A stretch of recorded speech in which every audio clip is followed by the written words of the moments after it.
Good morning. Am I visible to you and am I audible to you? Good morning Miraki, Kirti Batra, Karishma, Om, Abhishek, Mansi, Hardik, Anushka, Saksham Gupta, Ravi Gupta, Jyotish, Yashika, Vivek, good morning. Chirag, good morning. Good morning everyone. So yes, there was a bit of technical glitch because of which we had to start little late, but nonetheless we are back on track now. Good morning Abhishek, good morning R. Srinath Rangarajan, good morning Saloni, good morning Shiba Prasad Sahu, Nishant Mishra, R. Srinath, good morning everyone. Abhishek thinks. Nitish Shah, good morning Nitish. Shivraj Thorat, alright, good morning.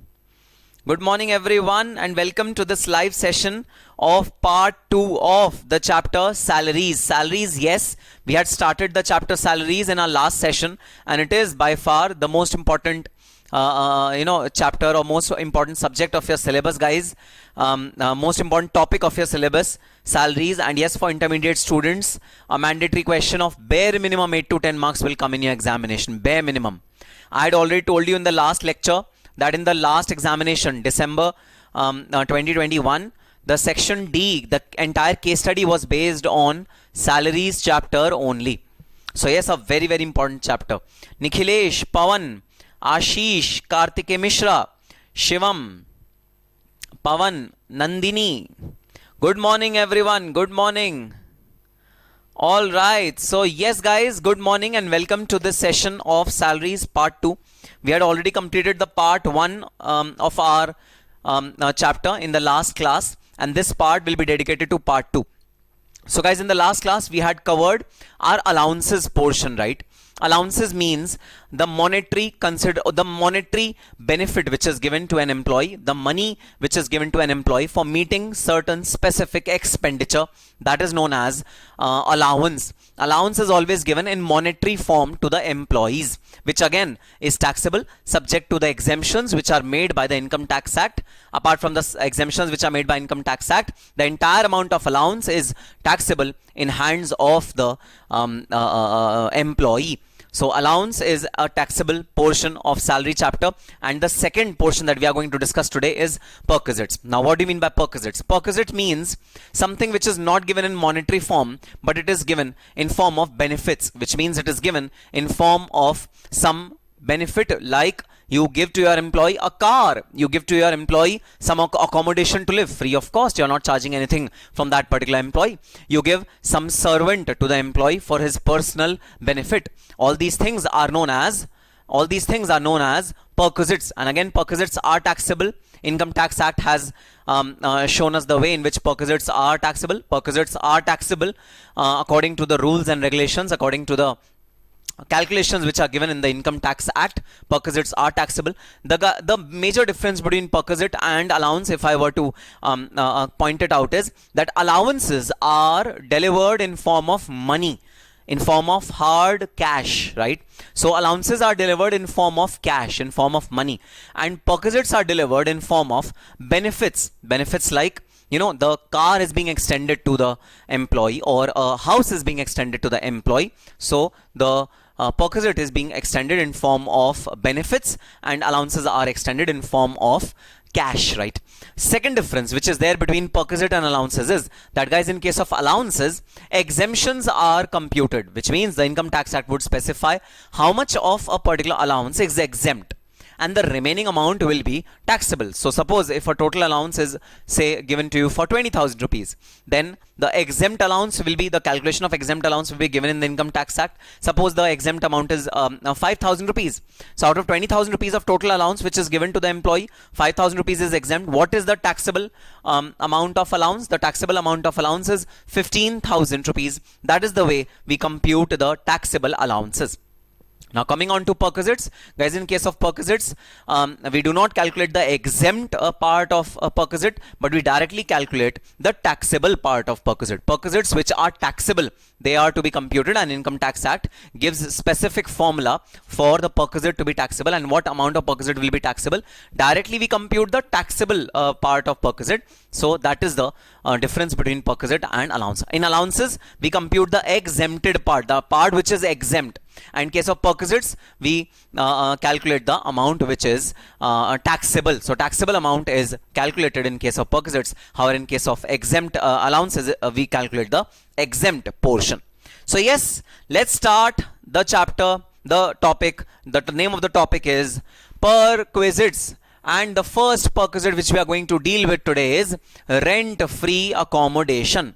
The first perquisite which we are going to deal with is rent-free accommodation. It is a house which is given to the employee free of cost, nothing is charged, or even if some bare amount of rent is charged, it is much below what is eligible to be charged from the employee. So perquisites, the first perquisite is rent-free accommodation. Rent-free accommodation is given to the employees, is given to the people who are wanting to take our home from the employer. So rent-free accommodation generally employer gives to its employees, and not all employees, guys. Employees who are of a certain designation, of a certain level, those employees are given this perquisite which is known as rent-free accommodation.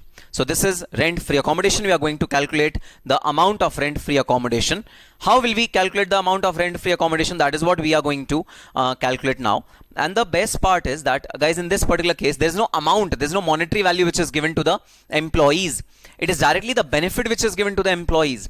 And the benefit which is given to the employees is in form of perquisite, the benefit itself, which is the rent-free accommodation which is given to the employee. So rent-free accommodation, the perquisite which is given to the employee. Rent-free accommodation means that we are not charging any rent from the employee, and employee is given a house to live in. Let's start the calculation. So first of all, there is government employee. The rules are different for government employees. Rules are different from government employees who are on deputation to specific undertakings, and rules are different for other employees. So we are dividing our discussion into three parts. Rule of rent-free accommodation for government employee, rule for rent-free accommodation for government employee who is on deputation to any undertaking controlled by government, and rules for rent-free accommodation for other employees. Other employees means the employees which are belonging to the private sector, the employees which are working in the private sector. For them, there are third set of rules.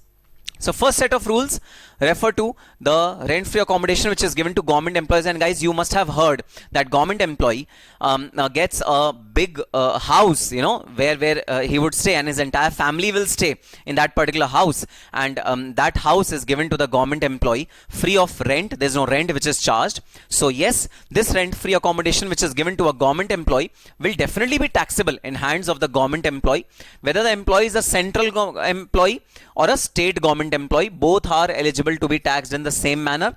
Secondly, those employees which are working in undertakings controlled by government or any military persons will also be categorized as the employees which are eligible for rent-free accommodation under the government sector. Okay, so government sector includes four things: central government employees, state government employees, employees who work under the undertaking controlled by the government, employees who work under the undertaking controlled by the government. So if they are PSUs, the the Navratnas, the Maharatnas, if the employees working over there under the undertaking which is controlled by government, that will also be categorized as government employee. Plus any military persons who are there. So the persons who are working in military, those persons will also be eligible for this particular calculation of rent-free accommodation. So these four things are categorized as government employees. Number one, central government employee. Number two, state government employee. Number three, employees who are employed under the undertaking controlled by the government, and number 4, military persons who are working in military, persons who are soldiers in army, they are also categorized as government employees. Now guys, for all of these employees, the valuation of taxable part of Perquisite is very simple.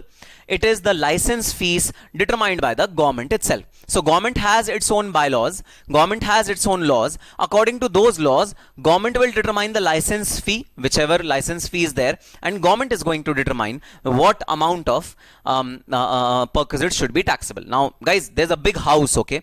Now how to value what is the rent of that house, or how to value the taxable value of Perquisite of that particular house is determined by the license fee, which is determined by government. So license fee will be determined by government, and that is the value of Perquisite or for in case of government employees. Now we come on to government employees who are under deputation to any undertaking controlled by government. Guys, sometimes what happens is that, you know, a person belongs to government of India. He's an employee of government of India, but he is deputed to. Deputed means what? He is required to work with a PSU as a nominee of government. He is required to work with a PSU as a nominee of government. Now this particular second category is for those government employees who are working under deputation in a PSU. Deputation is a different thing, and if you are on rolls of PSU, then you fall under this category. But if you are not under rolls of PSU, you are a government servant, but you are working as a deputy, as a deputation role under the realms of government of India. You are working in a deputation in which organization? PSU, public sector undertaking. Then you are eligible to value your Perquisite in the following manner. Third is private employees. Other employees means specifically private employees. Private employees are required to value their Perquisite in this particular way. So now we are going to see the second way first. Okay, the second way. Okay, one important thing that, you know, government employees, two things are excluded from definition of government employees: excluding employees of local authority or foreign government. So we will exclude the employees of local authority. Local authority employees are not included in government employees, and any kind of foreign government employees, government is not of India, foreign government employee who are working in India, they are also excluded from government employee definition. So they will not be considered as government employees. They will be clubbed under this third category, which is the other employees head. These are the three categories of employees which we are going to consider in Perquisite of rent-free accommodation and how to calculate that Perquisite. Now coming on to how to calculate the Perquisite in case of government employees who are on deputation to any undertaking controlled by the government. If any undertaking is controlled by the government and any government employee is on a deputation in that particular undertaking, how will we value the Perquisite value in that particular case? So guys, this is the table which shows how will we value this particular Perquisite. Population, it is on the basis of population. So if the city where accommodation is provided, its population is more than 25 lakh rupees, then we will calculate the taxable value of Perquisite as 15% of salary. Then if the population is 10 lakh to 25 lakh rupees of that particular state in which accommodation is provided, okay, this is the population you have to see of the area of the state where the population is where the accommodation is provided. So 10 to 25 lakh rupees, 10 to 25 lakh population, this is the 10 to 25 lakh population bracket. 10% of the salary is the taxable value of Perquisite, and below 10 lakh population, then the taxable value of Perquisite should be 7.5% of salary. So 15%, 10% and 7.5% of salary is the benchmark which will be used as taxable value of Perquisite. Guys, again, it is just an estimate. There is no concrete way, or there is no hard and fast formula which can be applied to tell you that what is accurately the value of a particular Perquisite. There is no hard and fast formula like that. It is just an estimate. So all these numbers are just an estimate of computing the taxable value of Perquisite. They are just an estimate. So on an estimated basis, we are calculating these value of Perquisite: 15%, 10% and 7.5%. This is the taxable value of Perquisite which is given under the Income Tax Act. Again, a mechanism to compute it, but if you ask me, sir, will it give us an absolute accurate figure? I'm not too sure about that, whether it gives an absolute accurate figure or not, but as per the Income Tax Act, the taxable value of perquisite will be computed using these three benchmark, using these three formulas. Okay, and last, of course, but not at all the least, and the most popularly used formula, the most highly used formula of computing rent-free accommodation in case of other employees, that is the private employees which are there. In case of private employees, the calculation of rent-free accommodation is computed as under. Let's see what is the value of rent-free accommodation in case of private employees, or so to say other employees. So in case of private employees or the other employees, if the accommodation is owned by the employer, then we have a different set of formula for it, and if the accommodation is hired by employer, then we have a separate set of formula for it. Okay, so what is difference between accommodation owned by employer and accommodation hired by employer? So guys, employer might also not own that particular house that it is giving to its employees. The employer might hire it, might take it on rent and then give it to employees, and the rent is being borne by the employer. This is a possibility. So there are two possibilities. Accommodation is hired by the employer. There are two possibilities. Possibility number one, accommodation is hired by the employer. Possibility number two, accommodation is owned by the employer. Employer is the owner of that particular accommodation. That is the second possibility. First possibility is accommodation is hired by the employer. These are the two possibilities which are there. Okay. Now, if the accommodation is owned by the employer, if the employer owns the accommodation, if the accommodation is owned by the employer, it is employer's own accommodation which is being granted to the employee, then the perquisite value will be determined as per the same formula, as per this table which we have just studied. That if the accommodation is provided in an area where the population is more than 25 lakhs, then 15% of salary is the taxable perquisite. If the population of that area is 10 to 25 lakhs, then 10% of salary is the taxable perquisite. If the population is less than 10 lakhs, then 7.5% of the salary is the taxable value of perquisite. Using this formula, we calculate the accommodation value which is owned by the employer. So if the accommodation is owned by the employer, then this is the formula which is to be used. But if the accommodation is hired by the employer, which means that employer is actually paying rent for that particular property which it gives to its employees, right? So accommodation is hired by the employer. If the accommodation is hired by the employer, then perquisite is lower of the following: rent paid by the employer, the rent which is actually paid by the employer, or 15% of salary, whichever is lower. Whichever is lower is the taxable value of perquisite if the accommodation is hired by the employer. Naturally, guys, if the premises is hired by the employer, then obviously employer would be paying some rent to a third party for providing that rent-free accommodation to its employees, right? So this is that rent which is paid by the employer, or 15% of salary, whichever is lower. 15% of salary, whichever is lower, that is the value of perquisite which is there. Okay, sir, got it? Now some basic rules, guys. Some basic rules about this particular perquisite. Okay, and the basic rules are that the perquisite value of furnished rent-free accommodation. So the formulas which we had just now studied, those formulas are for unfurnished home. If the unfurnished home is given to the employees, then the formulas are to be used. But if the home is furnished home, if it is a fully furnished home, then the value of perquisite will be perquisite value of unfurnished home, which is given as per the formulas which are given above. So perquisite value of unfurnished rent-free accommodation which are given over here, that value which we have computed, plus perquisite value of furniture.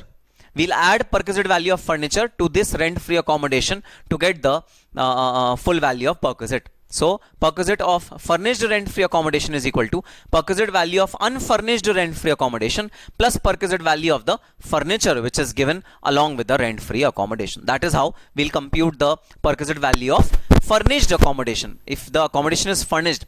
And sir, how will we calculate the perquisite value of furniture?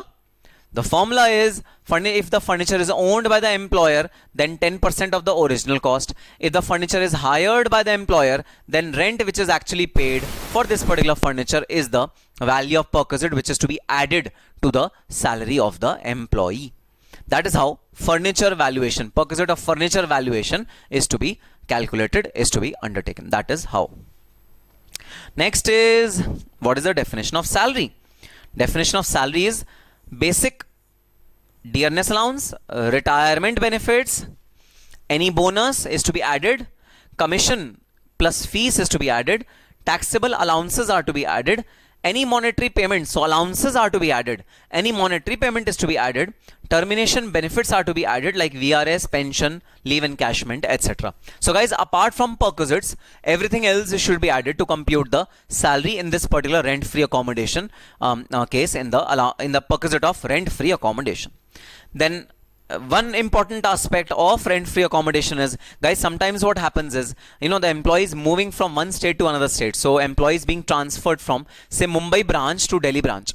In Mumbai, the employee had a rent-free accommodation, and in Delhi also he is being given a rent-free accommodation. In Mumbai, he had a rent-free accommodation, and in Delhi also he is being given a rent-free accommodation. So there can be a period of overlap. Overlap means there can be a period when the employee is having a rent-free accommodation in two states. First in Delhi, second in Mumbai. In both the states, rent-free accommodation is there on a parallel basis, on an equal basis. This is very much possible. So this is a possibility. So this possibility has been taken into consideration by the Income Tax Act. Now the question is whether, sir, during that intervening period, when we have rent-free accommodation in both Delhi and Bombay, will we be subject to double taxation because two rent-free accommodations are there? So guys, Income Tax Act says that if the overlap or if the double perquisite is there for 90 days or more, if the double perquisite is there for if the double perquisite, if the perquisite at both the places are there for 90 days or less, then it is exempt. Up till 90 days it is exempt. So exemption for 90 days for two houses. So if two houses are there for 90 days, we are going to calculate the rent-free accommodation of only one house, whichever has got a lesser rent-free accommodation value. So for 90 days we'll have the lesser value of the house, whichever is the value of perquisite of whichever house is less, we'll have that particular perquisite for 90 days. But if you have both the houses under your possession for more than 90 days, then guys, for 90 days, perquisite value which is lower of both the houses, that is the perquisite value. But if you have both the houses for a period exceeding 90 days, now this is wrong. There can be an overlap of, say, maximum 90 days, which is 3 months. 3 months you can have both the houses, but if you extend your double houses, two rent-free accommodations for beyond 90 days, then aggregate of perquisite value of both the houses should be taken into consideration while calculating the perquisite. The perquisite value will be the perquisite value of house 1 plus the perquisite value of house 2 taken together. That will be the total value of perquisite of rent-free accommodation. Yes, we are going to charge double rent-free accommodation from you because you are being given two houses in different states. We are going to charge double the value of perquisite. Obviously, guys, since you have two houses, you have two rent-free accommodations, and the time period of 90 days in case of transfer has expired, then guys, we are going to charge both of them as rent-free accommodation. You'll have to pay perquisite on both the rent-free accommodations. That is the law. That is the rule. Okay, so yes, this was one of the most important perquisites of your syllabus, guys, rent-free accommodation. And yes, examiner's favorite perquisite, let me tell you. So in the examination, you will find this perquisite quite often. It has been repeated quite often in the examination. Now, what if the accommodation is given in a hotel? What if accommodation is given in a hotel? It is not given in a house which is rented or owned by the employer. It is not given in a house. It is given in a hotel. Then what happens if the accommodation is given in a hotel? Then guys, this is a perquisite for both government and non-government employees. This perquisite is eligible for both government and non-government employees. Accommodation which is given in a hotel. Value of perquisite should be lower of the following. So value of perquisite should be lower of the following: 24% of salary or the actual charges paid to the hotel by the employer. So employer is paying some amount to the hotel, right? So we are going to compute the 25% of salary value or the actual amount of charges which is paid to the hotel. Lower of the following should be the taxable value of perquisite. This is only and only in a case where accommodation is provided in a hotel. Accommodation is provided in a hotel. So where accommodation is provided in a hotel, then the value of perquisite should be lower of 24% of salary or actual charges paid to the hotel, whichever is lower. Nothing is taxable if accommodation is provided for up to 15 days on transfer of employee from one place to another. So if the transfer happens only for the hotel is provided only for 15 days, and that too in case of transfer of employees, where the employee is getting transferred from one place to another place, okay, for that particular period. Ankit Shukla is saying that if the allowance are in form of kind, how should we add it? So Ankit Shukla, the answer is very clear that if it is in form of kind, then the Income Tax Act is telling you how to compute the monetary value of that kind benefit. And this is what perquisite is all about. Perquisites are always given in kind. So Income Tax Act will tell you what is the value, monetary value of that perquisite which is given in kind. That is what we are discussing in the class right now, perquisites. They are not given in cash, they are given in kind. So Income Tax Act will tell us what is their value in monetary terms. That is the answer. Ankit Shukla. Jyotish Shah says, sir, we will calculate the days wise or month wise in case of two houses. Days wise is the ideal way. However, sometimes the question can actually for ease of computation can also calculate it month wise. But days, counting of days should be actually the right way. Okay, sir. Then nothing is taxable for 15 days. For 15 days in case of transfer, nothing will be taxable. Both the rent-free accommodation will be, the rent-free accommodation which is given in hotel will be tax-free for 15 days. Salary includes all the elements as included while calculating the RFA. So salary definition will be the same as we had seen in rent-free accommodation. All right, now we move on to one of the very important perquisites of our syllabus, guys. And yes, this perquisite is actually very, very important perquisite. This perquisite is the perquisite which is usually given to the higher segment of the company, which is the managers, the general manager, the senior managers, the senior managerial roles, the supervisors who are sitting at a considerably high level. This particular perquisite is given to them. So this perquisite is known as sweat equity shares or ESOPs, employee stock option plan. Employees stock option plan or sweat equity shares. This is known as ESOP, which is given to employees, and yes, it is taxable as salary in the hands of the employees. Now, before we come on to the taxable portion, to computing the taxable portion of perquisite, let me just explain what do you mean by ESOP. What is this sweat equity share? What is the meaning of this word ESOP? Now let us first examine this. So ESOP life cycle. ESOP life cycle. So ESOP is shares of the company which are granted to the employees at a very, very minimal rate at a discounted price than the market. So I'll give you an example. Suppose a company's shares are trading in market at 120 rupees. Employee will offer those shares to the employees at 100 rupees. That is known as ESOP. That is known as ESOP.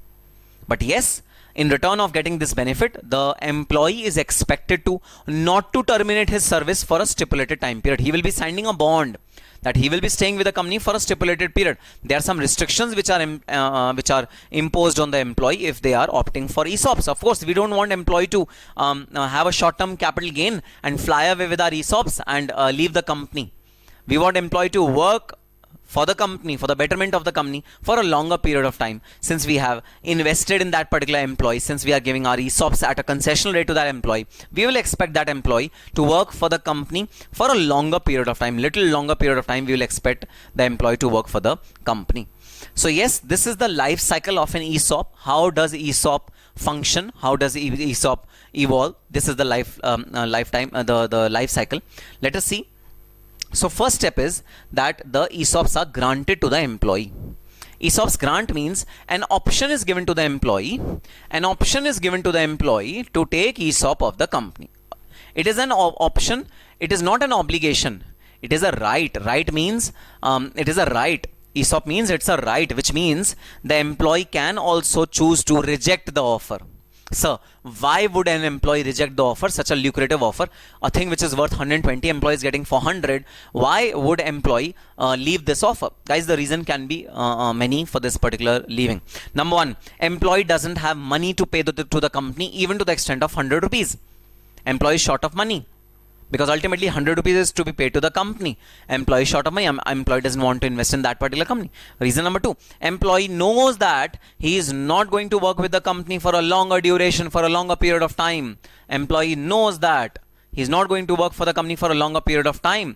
Then also he may reject the offer which is given to him by the company. So this can be the second reason. Similarly, guys, there can be many reasons why the why the employee choose not to take sweat equity shares. There can be several reasons, and yes, employee is free to choose to not to invest in ESOPs. But every employee who is eligible to take the ESOPs is first granted the right to choose. Employee has to choose. Then he is given some time to think. Some time to think. That is known as vesting period. Vesting period. He is given 1 year time to think. You think, please, you think properly, and then you tell us whether you want to purchase these shares of the company or not. So this is known as the vesting period. Period when the employee is given the option to think whether he wants to choose to take the shares or not. This is known as vesting period. Vesting period is usually of 1 year, 2 years of time. Then comes the exercise date, the date when the employee has to finally decide whether he wants to take the shares or whether he doesn't want to take the share. That is known as exercise period. That is known as exercise period. So guys, on the grant date, employee is given a right to buy the shares, suppose at 100 rupees. The shares were worth 120 rupees at that point in time. At that point in time, the shares were worth 120 rupees. So the shares would be available to the employees at 100 rupees on the exercise date. So on the exercise date, employee will be granted the shares worth rupees 120 at 100 rupees. So guys, now tell me something. The shares were worth 120 on the grant date. The shares were worth 120 on the grant date, and the shares were offered to the employee at 100 rupees. Now suppose till exercise date, the shares value increases by 20 further rupees, and the value of the share is 140 rupees on the exercise date. On the exercise date, the shares are worth 140 rupees. But still, guys, on the exercise date, the share will be available at 100 rupees to the employee. What is the amount of gain which employee has from exercising these shares? If he exercises these shares, I want the answer in the chat box. Please write the answer in the chat box. If the shares are worth 140 rupees on the exercise date and the employee is required to pay 100 rupees, according to which the right was granted, then how much benefit would the employee have taken by buying the share at 100 rupees? The share is worth 140 rupees. What is the total amount of benefit which accrues to the employee?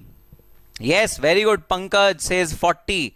Ravi says 40. Muhammad Azam says 40. Miraki. Kartike says 40. Jyotish says 40. Ravi Gupta, Vivek Sharma, Kirti Batra, Abhishek Kumar, Aditi, SPD, Yashika, everyone says 40. Perfect answer, guys. Perfect answer. Perfect answer. The benefit which employee gets is worth rupees 40. Now, as per the Income Tax Act, this 40 rupees is taxable as salary in hands of the employee. This is the perquisite value which is taxable in hands of the employee. This is the perquisite which is taxable in hands of the employee, and the perquisite value is 40 rupees. 40 rupees is taxable in hands of the employee as salary. 40 rupees is taxable in hands of the employee as salary. So this 40 rupees is the difference between the market value of the share as on the exercise date minus the value which is paid by the employee to the employer. This is the value of perquisite which is taxable. Okay, sir, got it? So what does it say? It says fair market value on exercise date. Value of perquisite is equal to, so difference between grant of option and exercise date. This is the vesting period, guys. This is the vesting period. Grant of option, exercise date, and sale of shares. This is something different. This we are going to discuss in capital gains chapter, okay? This is not salary chapter. This we are going to discuss in capital gains chapter. This is very different. What I am referring to is the grant of option which is granted till the time when the option is exercised. So difference between grant date and exercise date. What is the difference between grant date and exercise date? The difference will be the fair market value, and that fair market value is taxable as perquisite value. The fair market value will be taxable as perquisite value. What if FMV is less than value of grant of option? Then Jyotish Raj, no employee will take that particular option. In that case, no employee will take that particular option. Employee will ignore that option. Employee will not take that option in that particular case. That is the correct answer. Okay, sir. Yes, there can be a situation FMV is less and grant was more. So during the time when time passed, the FMV had fallen. This can be a case, very practical case. Okay, sir. Next is ESOPs are granted in exchange of providing know-how by the employees. So employees providing know-how, employee is providing his technical skills, his intellectual property skills. That is what employee is providing to the employer is providing to the employee, and in exchange of those skills, ESOPs are granted to the employee. So ESOPs are granted to the employee against what skills? Against skills of providing know-how, intellectual property, the work that employee will be doing in the business, that particular know-how, that particular benefit is given to the employee. So against that benefit, the ESOPs are granted. In case they are granted against any other consideration, so if the employer is actually purchasing property of the employee, and against that property it is offering its shares, then it is not taxable perquisite. Okay, so if the ESOPs are granted against any other consideration like acquisition of employees' property, it will not be taxable as perquisite. It may be taxable. It may be taxed as capital gain. So if these shares, if these sweat equity shares, if these ESOPs are offered against anything apart from the intellectual property, then guys, it is taxable as capital gains and not as perquisites. It is not taxable as perquisites. It is taxable as capital gains. So that is out of purview of salary. And guys, there's one more stage to these ESOPs. Subsequently the employee might sell off these shares to a third party. In that case, there will be capital gains which will accrue in this particular case, and those capital gains we'll be dealing with in our chapter of capital gains, not in our chapter of salary. Okay, sir, got it? Let's move on to the next perquisite, which is the next perquisite, and yes, next perquisite is motor car along with chauffeur's salary. So what is this chauffeur? What do you mean by chauffeur? Chauffeur means a driver. Chauffeur means a driver. This is the spelling of chauffeur, and in simple words, chauffeur means driver. So sometimes a car is given to the employee free of cost. Employee is using that particular car, okay, free of cost he is using that car, and driver is also given to the employee. And the driver's salary is also paid by the company. Driver's salary is also paid by the employer. So in case motor car and driver is provided to the employee, then what will be the taxable amount of perquisite? That is what we are going to study now. Now, motor car is granted to the employee. Employee might use it for official purpose. Employee might use it for personal purpose. Employee might use it for official plus personal purpose. There can be three situations. There can be three uses of this particular motor car plus chauffeur's salary plus driver. Employee can use it for official purpose. He can use it for meeting the clients, meeting the debtors, meeting the creditors, or doing some work of office. He can do he can make use of this particular motor car for official purpose. He can make use of the motor car for personal purpose. Now this is very, very dangerous. Okay, he can make use of the car for personal purpose. He can make use of the car for official plus purpose. Personal purpose, he might use it partly for personal purpose, partly for official purpose. This can also be the case. So Jyotish says, in case of accommodation in hotel for more than 15 days, whole 15 days, or we exempt first 15. We exempt first 15 days, Jyotish. We exempt first 15 days. Okay, official use, there will be no perquisite. In case of official use, there will be no perquisite because the entire income is taxable as perquisite. In case of purely official use, in case of 100% official use, there will be no perquisite at all. In case of personal use, if the motor car is being used for personal purposes, then guys, this particular perquisite will be taxable in hands of the employee. If the employee is using only for official purpose, only for work of the office he is taking this car, then no perquisite at all. Perquisite will be taxable if the taxi or the motor car is being used for personal use, then perquisite will be taxable. How will the perquisite will be taxable? So if the car is owned by the employer, there may be two situations. A, car is owned by the employer. Number 2, car is owned by employee. Sir, if car is owned by the employee, then it's employee's headache. Why would it be taxable as perquisite? Guys, even if car is owned by the employee, then there can be a situation where maintenance of the car, petrol, diesel expenses of the car are being met by the employer. Even if the car is owned by the employee, then also the maintenance charges of the car or the diesel charges, petrol charges, the coolant charges or the other maintenance running charges are undertaken by the employer. This can be a situation. So under that situation, it will be a perquisite. So yes, ownership of the car is with the employee, but its running expenditure is being undertaken by the employer. In that case, there will be a perquisite. And in case car is owned by the employer, then guys, entire amount of depreciation, which actually the employer should not be having, because the employer is not using it for his own purpose, employer is using it for personal purpose of the employee, right? Then entire amount of depreciation and entire amount of maintenance charges should be the taxable perquisite in hands of employees. Let's read. When it is maintained by the employee, then perquisite value is depreciation, because maintenance is done by employee, it is not done by employer. So the value of perquisite is depreciation. Only depreciation is the value of perquisite. But when it is maintained by employer, if the employer maintains the car, it is owned by the employer and also maintained by the employer, then depreciation plus maintenance charges is the value of perquisite. Please understand this difference, okay? If the maintenance is done by employee, if the employee is doing maintenance, if the headache of employee maintenance is with the employee, then guys, the perquisite is with respect to depreciation only. Depreciation is the value which is actually borne by the employer, but its benefit is being taken by the employee. So it is depreciation is the value of perquisite. But in case it is maintained by the employer, if the employer is maintaining it, then depreciation as well as maintenance charges both are being incurred by the employer for the benefit of the employee. Then the perquisite value is depreciation plus maintenance charges.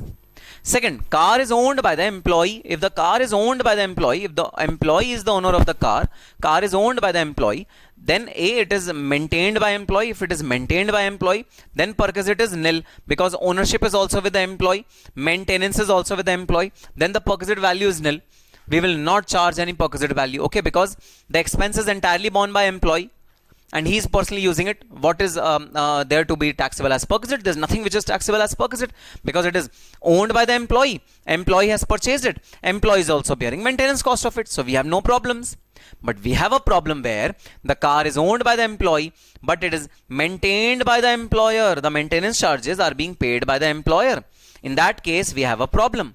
When the car is owned by the employee, but it is maintained by the employer, we have a problem over there, because the maintenance charges which are paid by the employer to the for maintenance of the car are actually used for personal use of the employee. It is used for the personal use of the employee. Therefore, we are definitely going to charge perquisite value of maintenance charges, including chauffeur's salary. So chauffeur's salary is included in maintenance charges. So guys, simple as it is, what is the simple technique? The simple technique is that, guys, if the car is owned by the employer, right, then we have to see depreciation is definitely borne by the employer, because whosoever is the owner, he bears the depreciation. So depreciation is obviously owned by the employer. Now we have to see whether maintenance charges are being paid by the employer or the employee. If the maintenance charges are being paid by the employer, then the perquisite value will be depreciation plus maintenance charges. But if maintenance charges are being borne by the employee itself, then we have no problems in it. We have absolutely no problem in it. If the charges of the maintenance charges are being borne by employee, then the perquisite value will only be the depreciation, because depreciation is claimed by the owner, who is the employer. However, if the car is owned by the employee and maintenance is also done by the employee, then perquisite value is nil. We will not charge any perquisite, okay? But if the maintenance is done by employer, then maintenance charges will be the value of perquisite. Maintenance charges will be the value of perquisite. That is the difference in calculation of perquisite. Okay, sir, got it? Okay, and the next is the complex one, guys, the complex one.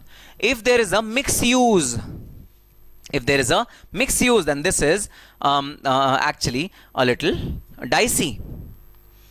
Can he charge depreciation under 32? Yes, he can charge depreciation under 32. Absolutely yes. Because the car is being used for official purpose, then he can charge depreciation under section 32.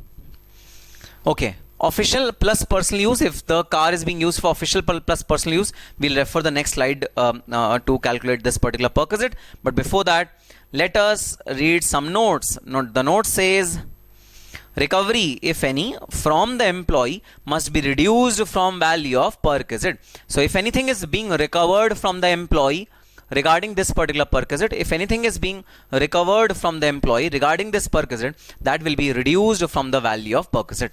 Whatever is recovered from the employee against this perquisite, that will be reduced from value of perquisite. Vehicle provided for journey from home to office is not taxable perquisite. So if the transportation facility is provided from home to office, office to home, okay, to and fro from office to home, then it is not regarded as a taxable perquisite. Taxable perquisite of a motor car will only be eligible when the car is being used by the employee for his personal purpose, okay, not for commuting from work to home. That is not a chargeable perquisite because that is purely official use. That is not a personal use. That is purely official use. So no perquisite will be taxable in that particular case. Okay, one more important thing, guys. One more very important thing. One more important point that I need to discuss over here. Guys, if the car is owned by the employer, if the car is owned by the employer, if employer is owning the car, then it is taxable in hands of employee only when the employee is a specified employee. Only if the employee is a specified employee, then only this perquisite is taxable in hands of the employee. We'll discuss in our subsequent slide what do you mean by specified employee. Okay, sir. Now guys, first of all we are going to discuss, I've told you, the complex part of it.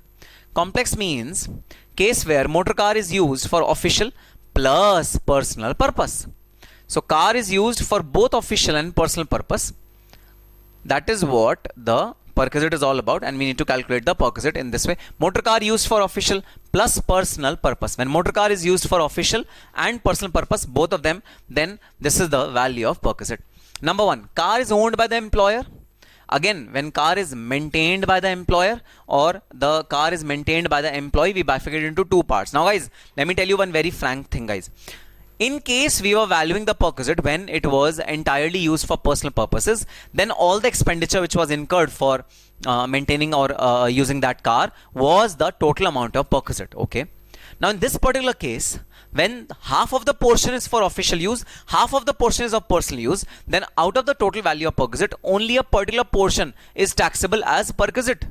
Only a particular portion is taxable as perquisite. So in this particular rule, we are going to study, we are going to see what is that portion, what is that proportion of the value of perquisite which is taxable as perquisite. So we are going to split, basically we are going to split the expenditure into two parts. Official use, personal use. Personal use we are going to tax as salary. Official use we are not going to tax as salary. That is the bifurcation which we are going to do in this particular part, right? Okay guys, so when car is owned by the employer, if the car is owned by the employer, then undoubtedly guys, depreciation is first thing that will be charged as a perquisite in hands of the employee. If the maintenance is by the employer, if the maintenance is also by the employer, then depreciation plus maintenance, both of them will be taxable in hands of the employer. However, if maintenance is done by the employee, then only depreciation is taxable in hands of the employee. Now the question is, so what will be the value of that depreciation and maintenance? We know the total value, sir. We know the total value of depreciation. We know the total value of maintenance. How to split it between personal use and official use? How to split it? Guys, no need to split it. Income Tax Act has given you specific numbers to tax. Simple. Income tax has given you taxable perquisites. Simple numbers to tax, okay? So if your car is less than or equal to 1.6 cc car, cubic capacity of the car is 1.6 cc, then perquisite value is 2400 per month, 2400 per month. If your cubic capacity is more than 1.6, then your perquisite value is rupees 1800 per month. That is the difference. The cubic value is rupees 2400 per month. The cubic value is 1800 per month. If the car is owned by the employer and maintained by the employer. Car is owned by the employer and maintained by the employer. But if the car is owned by the employer and it is maintained by employee, which means only depreciation is charged, only depreciation is charged to tax. Then if the car is less than 1.6 cc, then perquisite value is 900 per month. If the car is more than 1.6 cc, then perquisite value is 600 per month. They are the perquisite value of the cars which are there. That is how, if the maintenance is done by employee, then the maintenance, the chargeability is as under perquisite value is 900 per month and 600 per month respectively for a smaller car or a larger car. That is how perquisite will be valued. Okay, sir, got it? Then second case, when the car is owned by the employee. So no question of depreciation now. Depreciation is being borne by the employee. So we are not going to add depreciation to the perquisite value, only maintenance. If the maintenance is done by employer, then only we are going to tax. If the maintenance is done by employee, we are not going to tax. Perquisite value is nil. If the maintenance is done by the employee, the perquisite value is nil.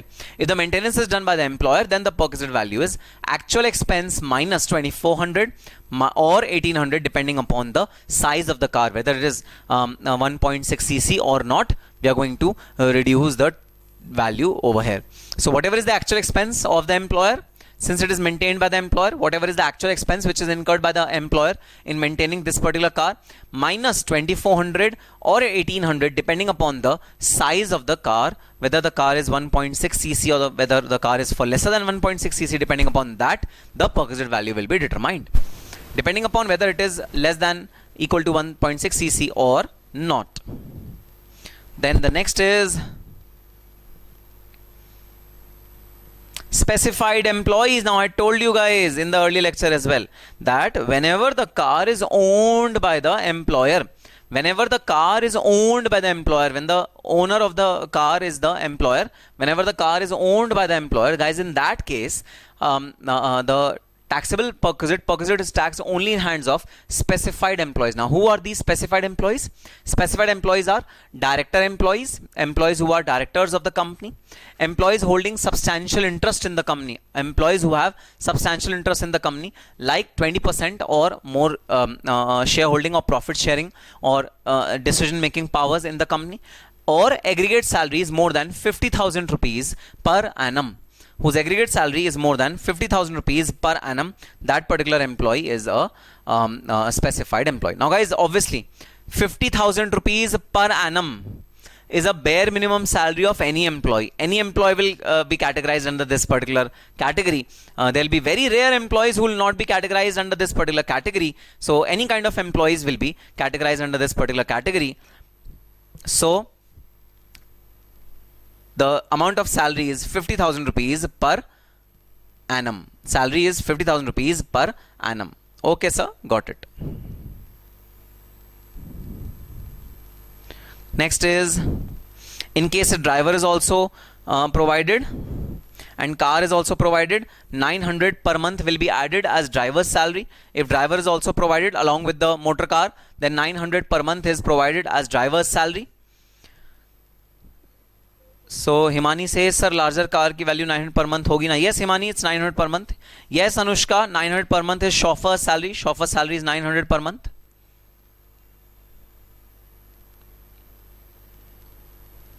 Okay, SPD, you are absolutely right.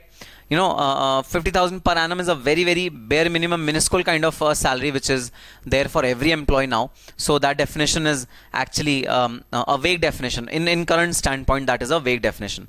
You are absolutely right. Now, if more than one car are given for official and personal use, so if two cars are given for official and personal use, personal use, only one car will be considered for official use and personal use, and other cars should be valued as if they are entirely for personal purpose. So the crux of the matter is that two cars cannot be used for official plus personal purpose. Even if two cars are given for official plus personal purpose, we will tax at least one of the cars as fully personal use.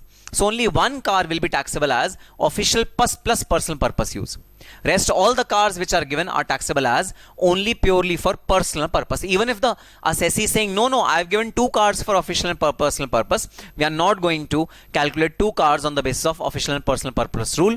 We will calculate one car from official and personal purpose rule. We will calculate the other car for only purely personal purpose rule. That is how we are going to value the two cars. If two cars are given, then only one car is calculated for official personal use, and the other car is calculated for purely personal use, which means 100% of the expenditure incurred on the personal use car will be taxable as perquisite in hands of the employee. That is the rule. Okay, sir, got it? So yes, guys, this was the perquisite on motor car. This was the perquisite on motor car. Okay, sir, got it. Now let's move on to the next perquisite. Next perquisite is free education to family members of the employee. If free education is given to family members of the employee, if the office or the company has its own schools which are running, in which the daughters and sons of the employees are studying free of cost, then that is also a benefit which is extended to the employees. Now what will be the taxable value of that perquisite? That is what we are going to discuss now. Okay, all right. So free education to family member of employees. Now facility owned or not owned by the employer, whether the facility is owned by the employer or the facility is not owned by the employer, in both of the cases, if the facility is given to the children of the employee, then guys, perquisite cost of such education in similar institution minus 1000 per month per child is the value of taxable perquisite. So if facility, whether the facility is owned by the employee, whether the facility is not owned by the employee, in both the situations, guys, if the facility is given to children of the employee itself, then perquisite value is cost of similar education in similar institute. So whatever similar institutes are there in that particular area, whatever is cost of education over there, that will be the perquisite in hands of the employee, because we will assume that if employee would have admitted his child, his ward, in a school which is located in the periphery, similar kind of school, then he would have incurred certain expenditure. So that expenditure which he would have incurred will be taxable as perquisite in hands of the employee. Only 1000 rupees per month is exempted in this particular part. 1000 rupees per month is exempted in this particular part. Other family members, if the education is provided to other family members who are not children of the employees, then perquisite is cost of education in similar institute. We won't give the exemption of 1000 per month in this particular case. Then it says no restriction on number of children. Any number of children can be there. S means perquisite taxable only in hands of specified employees. So this is taxable only in hands of specified employees, and I've already proved that almost all the employees of today's companies will be specified employees. Now when other family members are there, then when the facility is owned by the employer, perquisite is taxable only for specified employees. So guys, in this case, when family members are being provided education facility, then guys, in this case, when the facility is owned by the employer, then the perquisite is taxable only for specified employees, not for all the employees. So if the facility is owned by the employer and the facility is provided to family members of the employer, then it is taxable only in case of specified employees. Like in case of children of employee, guys, in that case only the specified employees are taxable in that particular case. But in case the education facility is given to other family members of the employee, then it is taxable only when the facility is owned by the employer and perquisite is given to the other family members. Then it is taxable only in hands of specified employees. Next is reimbursement of education expense to the employee. So if a certain employee is actually making its children study in a particular school, okay, and the school fees is reimbursed by the employer, then guys, it is fully taxable for all employees, including central government employees. The reimbursement of education facility is fully taxable for employees, all employees, including the central government employees. It is fully taxable. Okay, sir, got it? So these are small perquisites, guys. We have already done the major part of the perquisite in our earlier lecture. We have already done it. Okay, now movable asset of employer. In case of movable asset which is given to the employee other than motor car. Okay, this is other than motor car. Motor car we have already studied. This is other than motor car. If any other movable asset is given to the employee, then what will happen? Use by the employee. If it is given just for use by the employee, if it is owned by the employer, the asset is owned by the employer, or the asset is hired by the employer. If it is owned by the employer, then perquisite is 10% of the original cost. Use of computer, laptop, etc. is not taxable.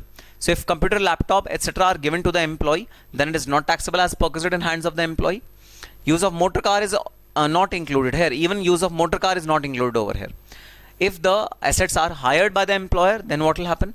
Perquisite value is the higher charge paid by the employer. So whatever expenditure the employer is undertaking on behalf of the employee, that entire expenditure is taxable as perquisite in case of movable assets if they are taken on rent, if they are taken on lease. Second, if the assets are being sold to the employee, sometimes what happens is the old assets which are belonging to the company are sold to the employees. Employees are given those assets either free of cost or at a very, very minimal price. Then what will happen? Perquisite will be WDV minus the sales price. So if sales price is less than the WDV, then only perquisite will arise, right? So if the WDV is 10,000 and you have sold this particular WDV to the employee at 9,000, so you are giving him 1,000 rupees benefit. A thing which is worth 10,000, you are giving it for 9,000, you are giving benefit of 1,000. 1,000 will be taxable as perquisite.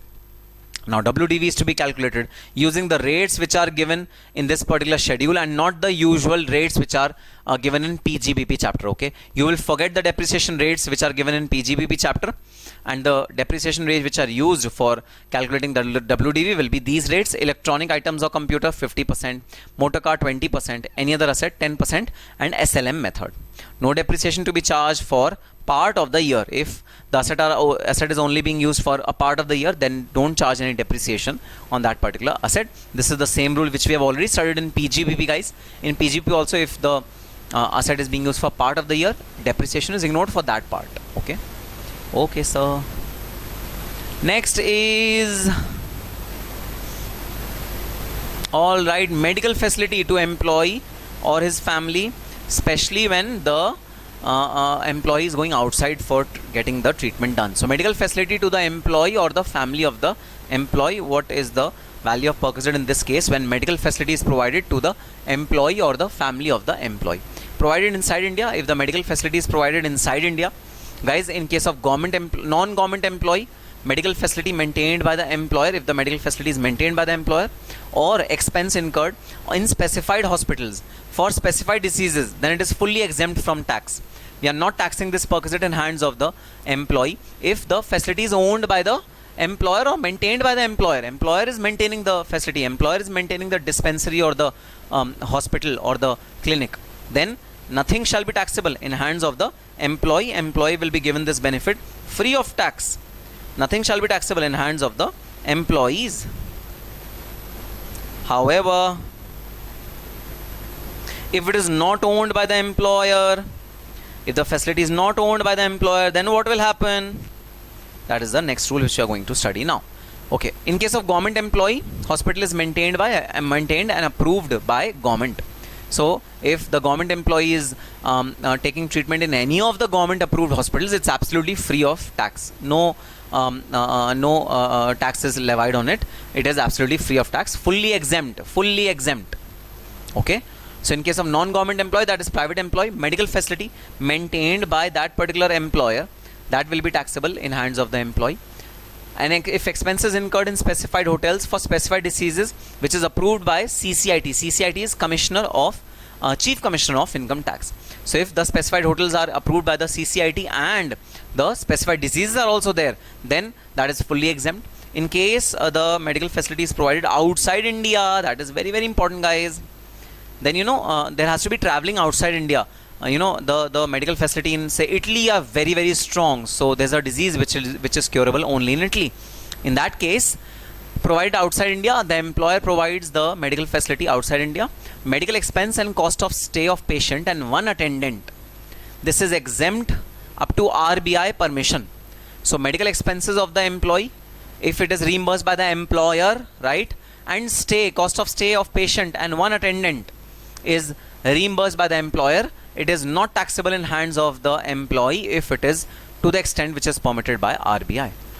Cost of travel of the patient and one attendant. So this is cost of travel. Guys, this includes only cost of stay and medical expense. This includes cost of travel, okay? Cost of travel of patient and one attendant only. If you have two attendants, the amount is not exempt. If you have two attendants. Exempt if gross total income of the employee, excluding the cost of travel, is less than or equal to 2 lakh rupees. So if that employee is a very low salaried employee, and the employer is actually doing a favor by extending some help to the employee for getting the medical treatment done, then the cost of travel is exempt if the gross total income of the employee is 2 lakh rupees, less than 2 lakh rupees. Family means, what do you mean by family? Family means, so we have used the word family over here. The expenses of the employee or his family are as per these rules. Family means spouse, children, parents, sibling, wholly mainly dependent. Okay, spouse and children may or may not be dependent. However, parents, siblings should be wholly and mainly dependent on the employee. Only then the amount of expenditure will be fully exempt. Medical allowance is fully taxable. So any kind of medical allowance which is given to the employee, it is fully taxable.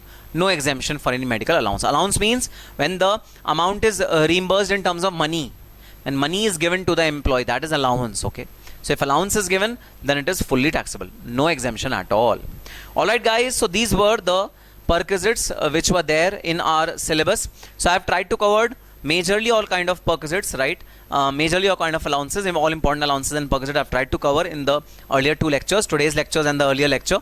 Next topic which we are going to start in the next session is retirement benefits. Retirement benefits is next, which are going to start in the next coming week. Okay. Now an important announcement: this Sunday there is a test of salary plus perquisite plus allowances. So this Sunday, what is the date on this Sunday? Guys, the date on this Sunday is 27th of March. Okay, 27th of March, and I'm writing it on the board. Please note the dates very carefully. 27th of March 2022, there's a test of what?